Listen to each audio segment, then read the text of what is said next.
Hello and welcome to the Nordic Wolf Podcast. I'm your host, Eric Darris. Today, we recap the Saturday preseason loss to the Baltimore Ravens. We kind of go over specifically the JJ McCarthy versus Carson Wentz battle.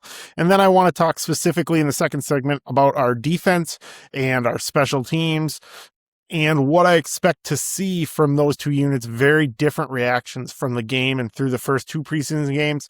And then in the final segment, I'm going to touch briefly on the Vikings-Broncos game. Not a lot to go over. I don't expect a lot of starters. And then we're going to jump into just kind of recapping where I'm at for my division winners. And wanting, as I'm going to be gone next week going to South Dakota, going to be placing some bets, give you guys a chance to bet alongside me on that. So that'll be today's script.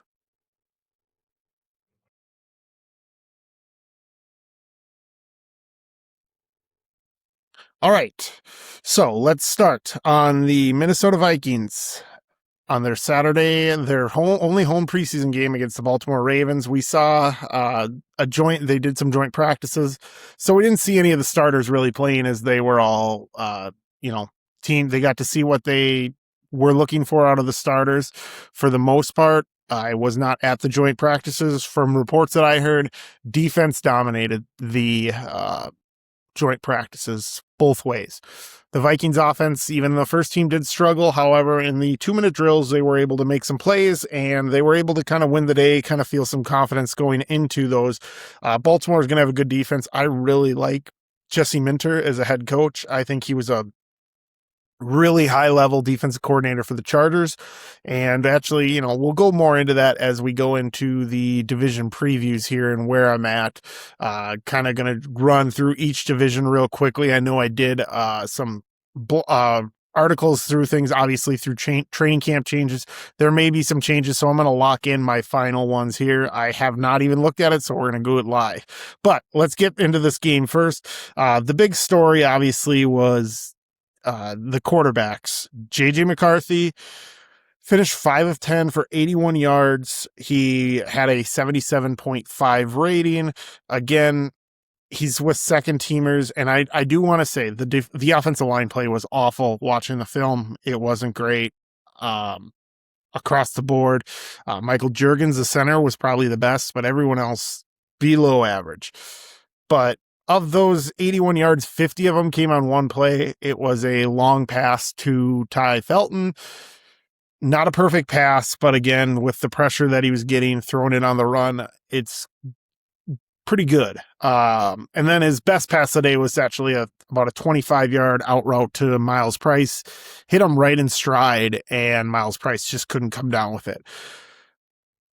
But the two throws that we saw, first the Miles Price on the fourth down, but then the play before, or a couple of plays before that, to Ty Felton. That Ty Felton one was really bad. I mean, he had to just throw it to the corner. There was nobody that was going to intercept that. There was nobody in the way, and he just missiled it through, made it really impossible to catch.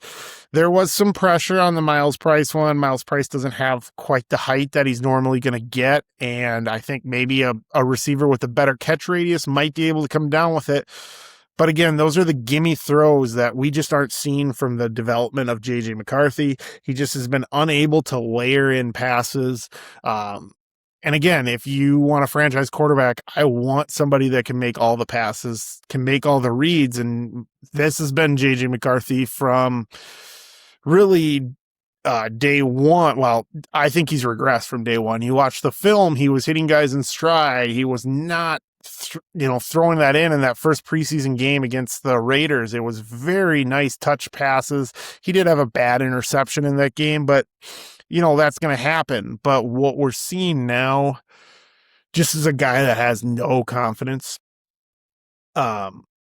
he's definitely not. I mean, Carson Wentz right now is definitely better. And I mean, I'm not a Carson Wentz fan. I don't think you're in a good position if Carson Wentz is going to be your backup quarterback. But right now, JJ McCarthy is, I mean, the quality of play you're getting is a guy that you put as a project on the practice squad, definitely not a guy that you have as your backup quarterback. If you have to depend on him to win games, you're going to struggle to win games. And it's just that simple. I don't like it. Obviously, I wanted JJ McCarthy to work. I bought a JJ McCarthy jersey. I was super confident he was the guy I wanted to draft.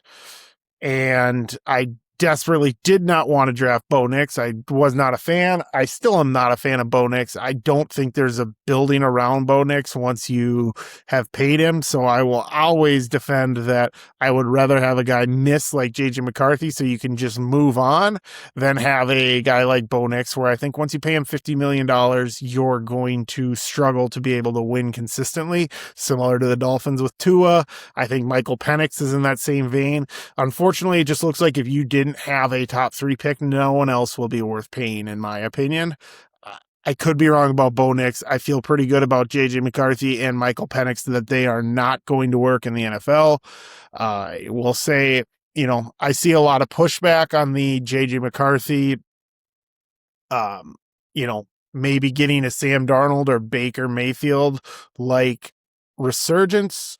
My pushback on that is Baker Mayfield was drafted by the Browns and Sam Darnold was drafted by the Jets. Adam Gase, Freddie Kitchens, those were the guys that were involved in their development. And then they went to Matt Rule. Obviously, didn't work there either. JJ McCarthy's got Kevin O'Connell. He's got a guy that everybody calls a quarterback whisperer. And he can't figure it out with a offensive friendly system. I don't know. I don't see another coach taking him in and having some success. Maybe they can get him to the point where he'd be a functional backup quarterback, but that's about where I see his ceiling at this point. I certainly do not think he is ever a starter in the NFL at any point. Could be wrong. He's still young. He still has time to turn it around. But what we've seen thus far throughout his career, there's no consistency. There's no confidence. And overall, it's just not good. So it sucks. But I don't know what the Vikings can do. I think we do have a backup quarterback problem, which going into the offseason, Kevin O'Connell talked about where we need to get from that quarterback situation. And right now it's Kyler. We better hope he's good, because if he's not cutting it, this is going to be a long season for the Vikings. So that's where we're at. All right. Now, after seeing that, let's jump into things that I did like, and that is this defense. Ignore the second half. Most of those guys are going to get cut. They are high quality depth pieces at the best, but that second unit was phenomenal against the Ravens. They had Tyler Huntley completely uncomfortable. Tyler Huntley's a pretty high level backup. He's been a backup in the NFL for multiple years. I think PA was wrong. PA kept saying he was Lamar Jackson's backup for 6 years. I believe he was Lamar Jackson's backup for quite some time, went to Cleveland, played some time in Cleveland, then he came back. So I'm pretty sure, I didn't check, but that's where I was at. So PA was a little off on that, which not a shocker. They're getting their stuff quickly and they're trying to figure it out. It's a preseason game, not the end of the world.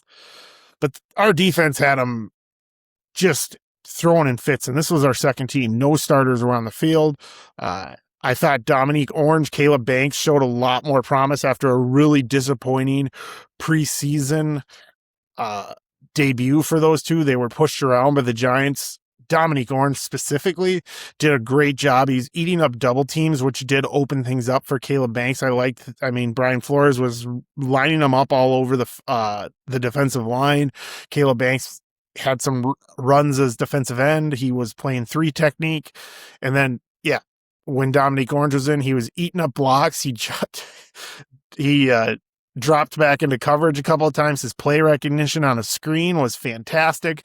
Didn't bite, where, helped. He didn't make the play, but I think his falling back did help slow the screen. They only got a few yards out of it.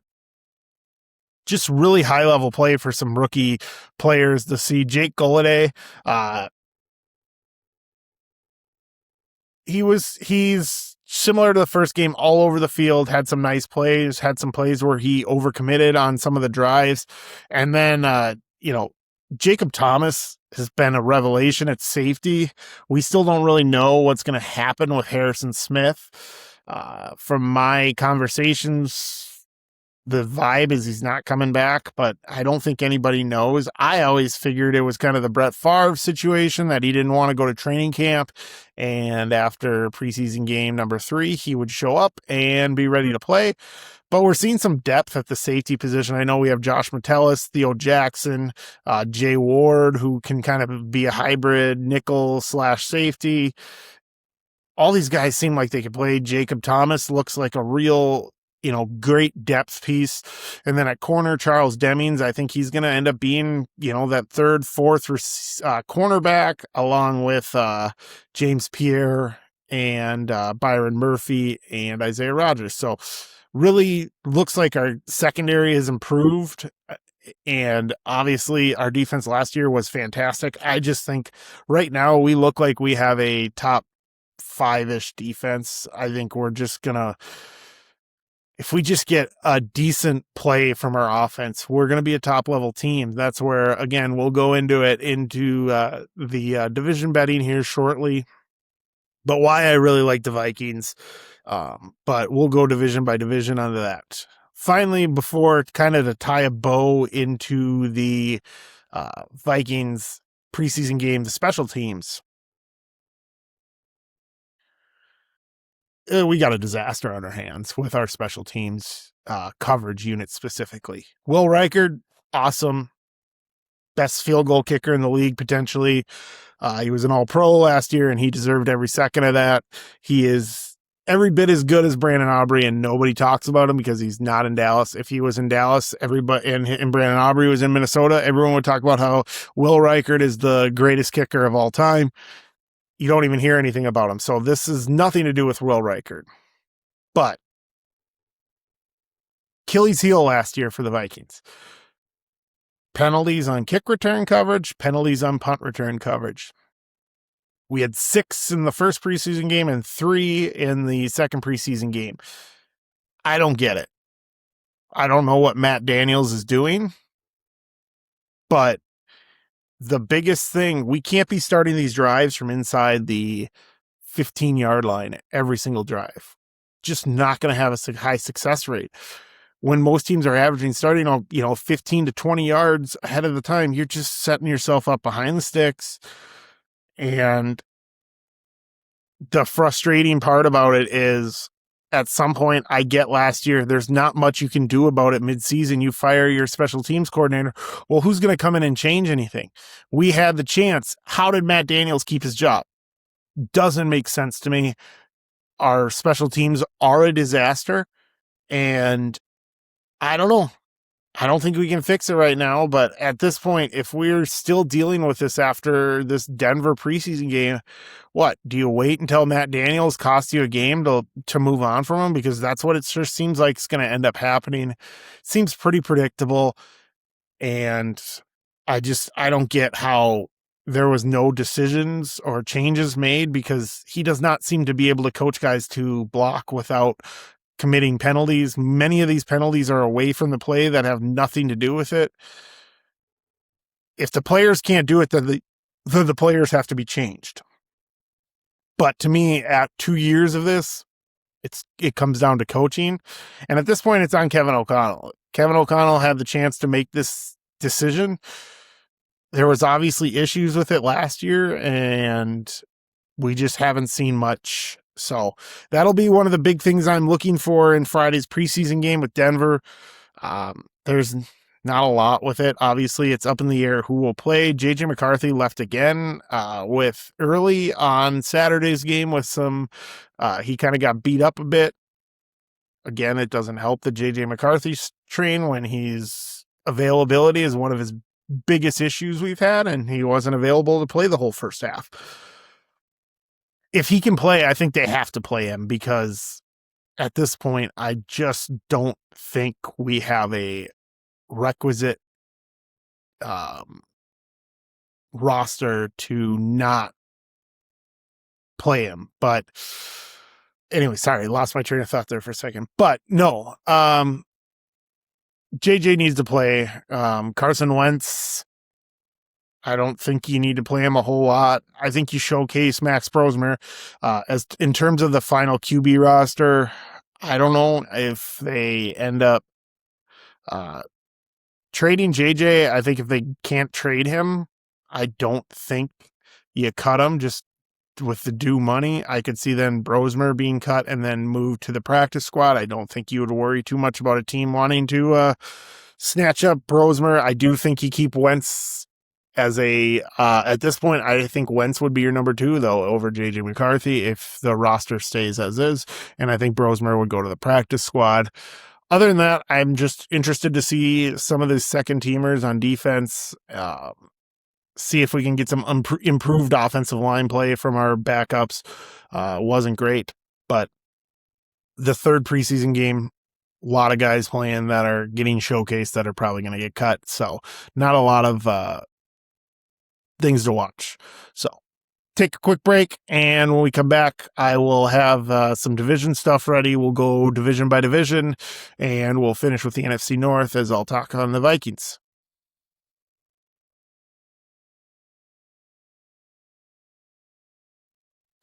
Welcome back to the Nordic Wolf podcast. All right, so before we get started in the division kind of prediction thing, typically I kind of want to just go over where the podcast is going to go here. So this will be the last episode before the regular season episodes start. I will be not doing an episode next week as I'm going to be on vacation that week. I will, so writing, podcasting, going to just take next week off. And then when I get back for the podcasting section of it, it will be a Tuesday Vikings podcast. It'll come out every single Wednesday morning. And then I will have a betting podcast on Thursday where I'll go over 5 games from Sunday that I really like. We'll kind of talk through what ones I'm on and which way I'm going, along with the Thursday night game and Sunday night game and Monday night game. So 3 primetime games, which side I'm on, and then 5 games over the Sunday slate from the afternoon games that I'm on, and just kind of give my thoughts on each game, why I'm leaning one way or the other. So typically right now we're about to go over some of the division betting lines. That'll more transition to the betting podcast, which will be on a different platform or a different feed, but I will link that over once that is started. And then after the betting ones on Thursdays, this won't start right away in 2 weeks. This will probably start after the media day. We'll have Timberwolves featured podcast that will come out on Fridays. I'll record Thursdays, come out Thursday night. So everything will come out in the evening, but for the morning podcast, as we get into the recording season, and then writing stuff will be, you got the pregame preview for that'll come out usually on Fridays, and then I will have a Timberwolves and a Timberwolves weekly review that'll come out Mondays, post-game reaction on Sundays, and then I will also have a betting stuff that'll come out on Saturday. So kind of everything will be more towards the weekend. So just kind of want to prepare kind of what the content's going to look like here going forward. The writing stuff might change. I got to figure out the weekly schedule, but the podcast is pretty well set in stone. So let's jump into the division by division preview. When I'm going to be on vacation next week, I'll be in South Dakota to make these bets. But I have, let's just start with the AFC East. So you have the Buffalo Bills are the betting favorite right now, minus 127. New England Patriots plus 150. New York Jets plus 2,400. And the Miami Dolphins, you're plus 32-33. So off the bat on this one, I think it's pretty simple to say that it is a two division line. The Jets and the uh, Dolphins are not going to be um, competitive in this division. I would say they may be split. I actually like the Dolphins more than the Jets just because I'm a bigger Malik Willis fan than I am with Justin Fields. And when I did the division preview on my Substack, I chose the Bills. At the odds that they're at now, I think I still lean the Bills, and I know the Patriots at plus 150 might get you some value. And again, last year I was also on the Bills, and the Patriots won the division. I just think there's some regression with the Patriots coming. I think the Mike Vrabel and Diana Rossini thing, which, Vrabel, I just think that's going to be a distraction. You never know what else is going to come out of that. I think Drake May is a slightly overrated quarterback had one of the worst playoff runs. I don't trust his offensive line. I get they were banged up, but I don't know. I'm not buying in the Patriots. I think with the Bills, Josh Allen gives me the safety. He has I know they moved on from Sean McDermott, but Joe Brady has ran the offense. So I don't expect that offense to flutter too much. I do think their defensive coordinator, Jim Leonard, super high level defensive coordinator, super well respected. Could see him being a really high level guy. So I don't typically like betting a division that is minus number, but at minus 127, considering last year they were like minus 300. I think there's value there. I still think a lot of people are going in on the Patriots because they want to chase last year. They had the easiest schedule in 30 years, and then they had arguably one of the easiest postseason schedules. They played the Chargers, who had no offensive tackles, and Justin Herbert's been pretty abysmal in the playoffs. And then they got to face the Houston Texans when CJ Stroud basically gave them the game and could not move the ball. And then they got to play Jarrett Stidham in Denver. I think if Bo Nix does play, Denver's in the Super Bowl, not New England. They happened to get a game where the second half, the ball couldn't move. They had a blizzard came through. So really easy run for the Patriots to the Super Bowl, and they got blown out. I do not think they repeat as division champions, so I'm going to take the Bills at minus 127. AFC North, Baltimore Ravens are your favorite at plus 113. Cincinnati Bengals plus 194. Pittsburgh Steelers plus 426. Cleveland Browns plus 1900. Let's just start the Browns. No chance. They just named Deshaun Watson the starter. Absolute disaster. One of the worst quarterbacks in the league. Is hated by his fan base for good reason. Awful person. Somehow he's a worse person than he is a quarterback, and that is saying something. Pittsburgh Steelers were the division champions last year, to the surprise of many, myself included. I do not see them repeating, and I'm not buying into Aaron Rodgers. Again, I like their over number. I think they are a better team than what people think. I just don't think they have the high level talent. I think, again, they're in that 9 to 10 win range, which is not going to win the division. So Baltimore at plus 113 is, I really like Jesse Minter. I think he was an excellent hire. I think John Harbaugh has, held this team back a little bit over time. I think Lamar Jackson already saved his job once. And, at one point, like it's 2023, they had probably one of the better teams in the last decade, and they blew it against the Chiefs. And that was on John Harbaugh with a weird game plan that did not make sense.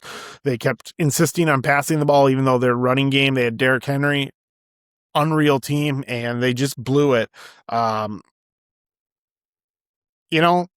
like Cincinnati this year, though. And I might be buying into the hype. Joe Burrow has never been able to stay healthy, but their defense, I think if they can even be like a top 24 defense with that offense, with how awesome their wide receivers are, with how awesome Joe Burrow is, and with how awesome Chase Brown is, I think they just have a high energy. And if you can get them at nearly 2-1, I just think the value is there. I think it's close between them and Baltimore. Obviously, Lamar is still an awesome player. I think he is a top 5 player. I think their defense is going to be way better. Matabuke should be back this year, which obviously it's a big get back for the Ravens defense. And I do think their Ravens defense is going to be awesome. Kyle Hamilton and Jesse Minter's system is going to blow up. So it's really close there, but I do think the Bengals, I just think this is their year where Joe Burrow is going to turn it around. He's going to stay healthy, and at almost 2-1, I'm going to take that over, especially when it's really close like that. I'm usually going to go with the value. So we're going to take the Bengals at plus 194 to win the AFC North. AFC South, we have the favorite Houston Texans at plus 100, so even money. The Jacksonville Jaguars at plus 245. The Indianapolis Colts at plus 355. And the Tennessee Titans at plus 900. I'm out on the Titans. When I wrote about this, I was more interested. I thought, maybe if you really think Cam Ward can take the next step. I watched some of Cam Ward against the Seahawks, and then we saw him against the 49ers. He just doesn't look very good. I don't know. I think this is his last year, and then I think Tennessee's probably drafting another quarterback. I think he's a high-level guy. I have nothing against him, but I don't see the value even at plus 900. Indianapolis Colts at plus 355. No value there. I thought Daniel Jones was starting to kind of falter before his Achilles tear, and I have seen guys like Kirk Cousins, Aaron Rodgers. You're just not the same quarterback, even if he's ready to play week 1, which it sounds like he may be, and give him credit. I can't put anything down to a team with a guy with a torn Achilles. So Jacksonville at plus 245 and Houston at plus 100 is... when I wrote this, Houston, I think, was closer to plus 120. I'd have to go back to my Substack and look what I had. And Jacksonville was not quite as high as 245. I think with the value, I'd take Jacksonville at the plus 245. They were the division winners last year. Houston's defense is incredible, but CJ Stroud definitely has a lot of questions. And I don't know. I think at plus 100, even though they have the best defense in the NFL, in my opinion, it's almost impossible to attack it. But at plus 245, Houston there's injuries that are going to happen. Guys never stay healthy. I just think at this point, you got to look at the value at the Jags at plus 245 and hope that, the division falls right. I think Liam Cohen is a high-level coach.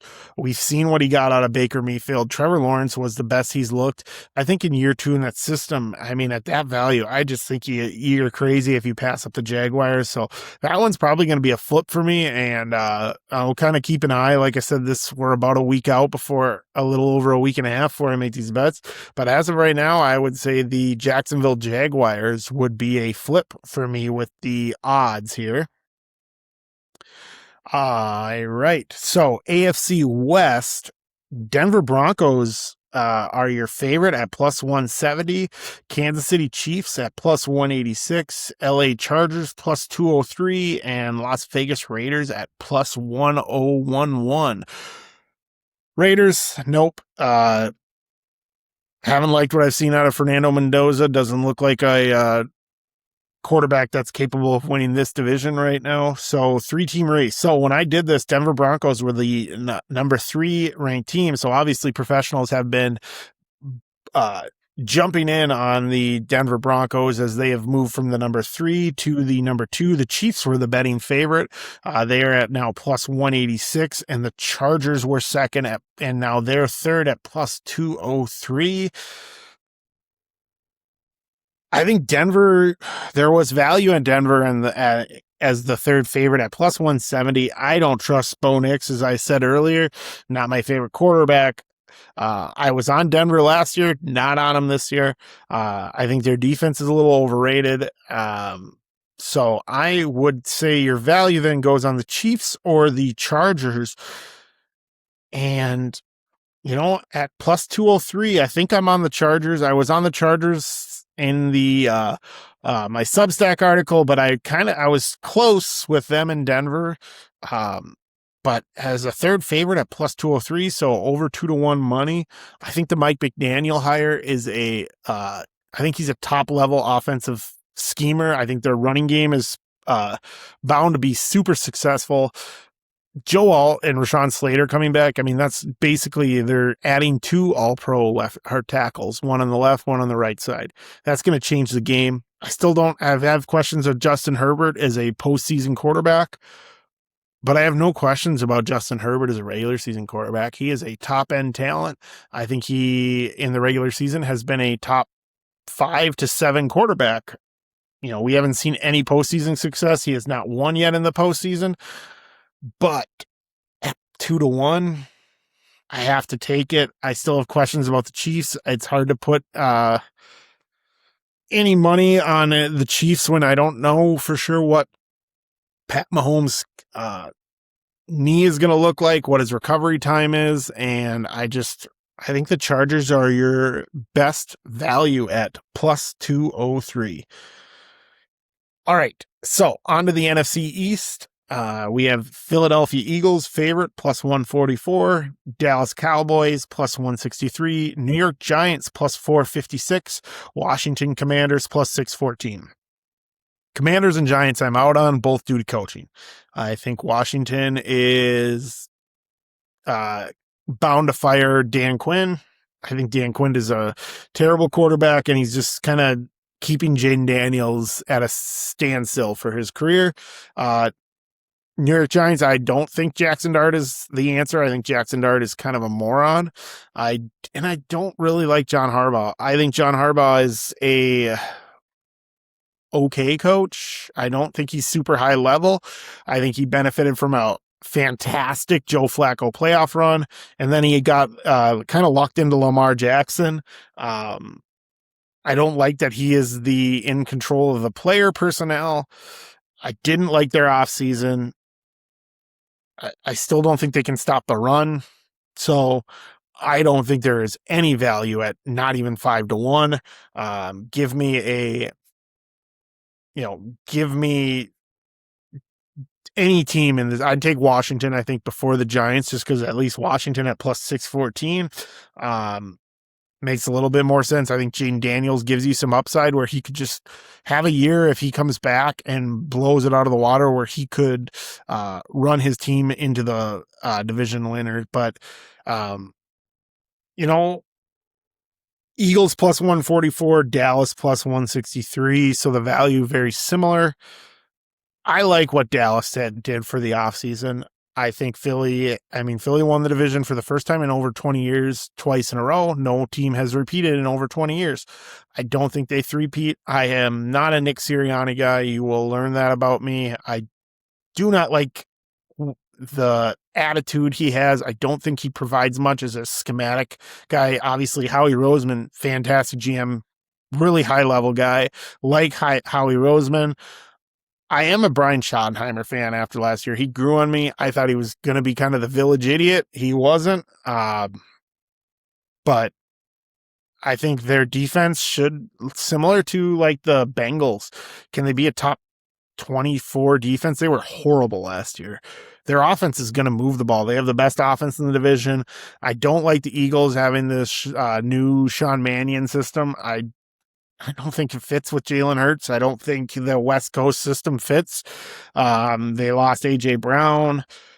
Their defense is going to be awesome. So it's just betting on Vic Fangio's defense versus the Cowboys offense. And I'm going to go with the Cowboys offense. I just think Nick Sirianni, there's a little dysfunction going on there. I think he's sneakily on the hot seat despite winning a Super Bowl and going to a Super Bowl. I know I underrate Nick Sirianni, but I don't know. I'm going to be on the Cowboys. Give me the better odds. If that were to flip, I would probably go to the Eagles. But whoever is the better odds is who I would lean, but I will kind of keep that updated and we'll kind of revisit where my final bets landed. But anyways, we're going to finish with the NFC North. So we'll skip to the NFC South. This is the closest betting odds division. Tampa Bay Bucks plus 213, New Orleans Saints plus 245, Carolina Panthers plus 335, Atlanta plus 400. When I did this, the Bucks and Saints were tied and the Panthers and Falcons were tied. Panthers won the division last year. This is one where I'm out on the Falcons. I don't like Penix. I don't like Tua. I don't think either of them are capable. I think they'll be drafting a quarterback next year, just like a lot of other teams. Carolina, I did really well with Carolina betting last year. Bryce Young, great at home, awful on the road. With their first place schedule, I don't think I can take them, even though the value's there. So then it comes down to Tyler Shaw and the New Orleans Saints and Baker Mayfield and the Tampa Bay Bucks. And I'm going to stick with where I was in my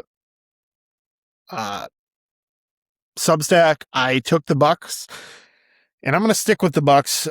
Plus 213. The Saints are plus 245. I think they were both about plus 220 when I did this exercise in my Substack. And at the end of the day, it's just coming down to I'm not buying all the hype on Tyler Shuck. I think he's okay. I think we saw that end of the year he had a great run against some really bad defenses. I don't trust him to win the division. I don't think the Saints have this all-world team. Jordan Tyson's out. That hurts them. I did like the Travis Etienne signing. I think Kellen Moore is a high-level coach. I think he's a better coach than what the Bucks have. I think Todd Bowles is, quite frankly, kind of a below average head coach. I think he's a great defensive coordinator, but I don't think he manages a team all that well. But at the end of the day, I just know what Baker Mayfield is when he's healthy. I don't know what Tyler Shuck is. But I can't fault anybody if they're high on Tyler Shuck. I would say the Saints are your best bet. I just think people are overthinking it. It just feels like Tampa, we're going to go back to Tampa winning it and winning it pretty easily. I shouldn't say easily. I think this will be a close division. I don't think any team is that good. I think if any team was in the NFC North that switched to this division, they'd win it easily. I think all 4 teams in the NFC North are better. I think 3 teams in the NFC West are way better. And as I will kind of go into the NFC North, I'm not even that high in it. I just think this division is the worst division in football in terms of quality of teams, but it will be a great division for betting on football. The NFC West, the Rams at plus 104. So when I did this, they were minus 104. Seahawks plus 245. San Francisco 49ers plus 355. Arizona Cardinals plus 1900. Arizona's not winning this division. Their win total is 3.5. I honestly think it's the under. Look at their first 11 games. They might start 0-11.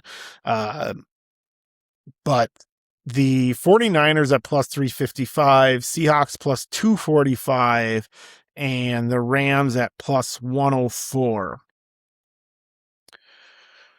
If everyone stays healthy, the Rams are going to win this division, I think. Obviously, adding Myles Garrett, huge upgrade. Sean McVay, high-level coach. Defense, they added also, why am I blanking on his name? Trent McDuffie from Kansas City.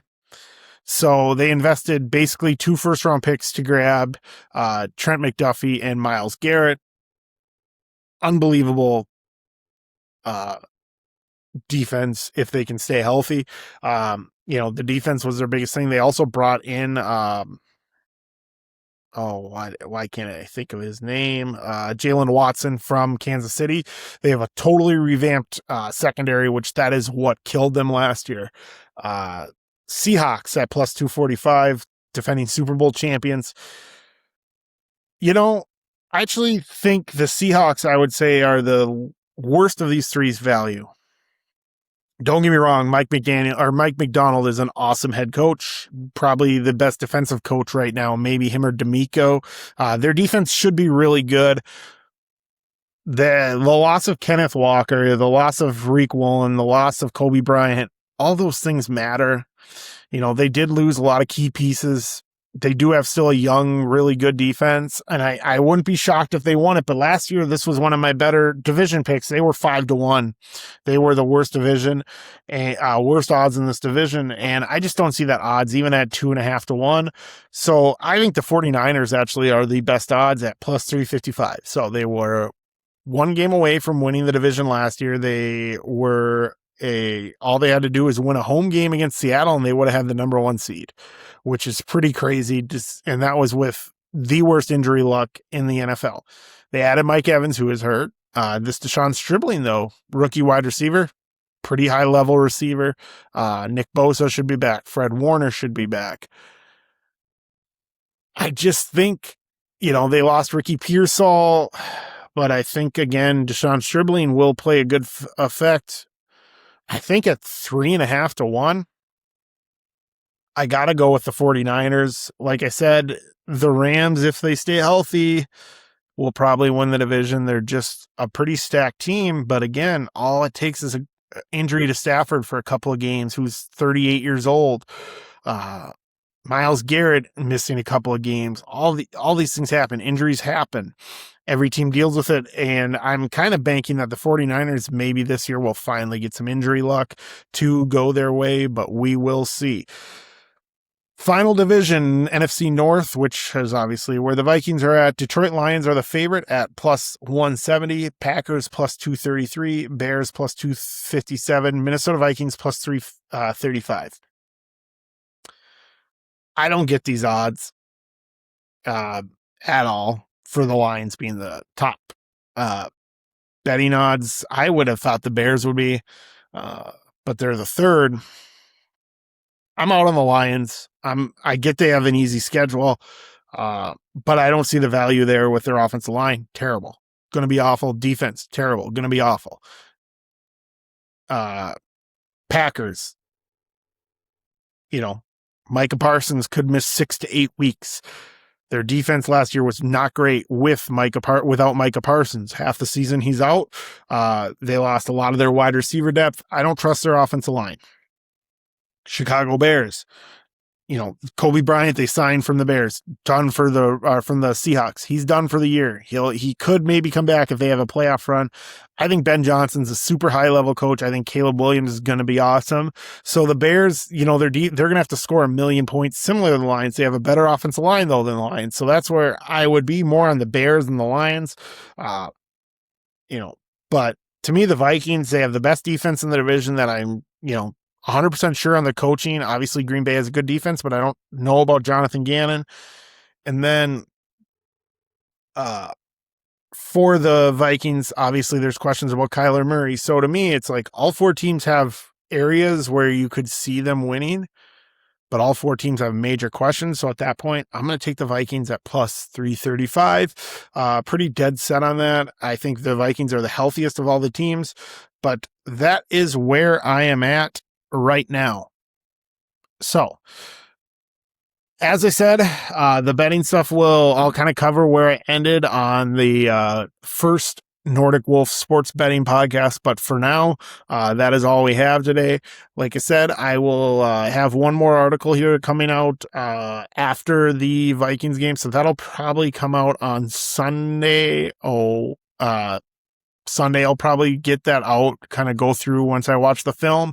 No podcast next week. And then just the one article. And yeah, then I will be heading to South Dakota and be back for week 1 where we'll be remotely recording, but I will be back with some podcasts for the couple of weeks. So yeah, looking forward to it. And yeah, let's get the regular season going. Thanks, guys.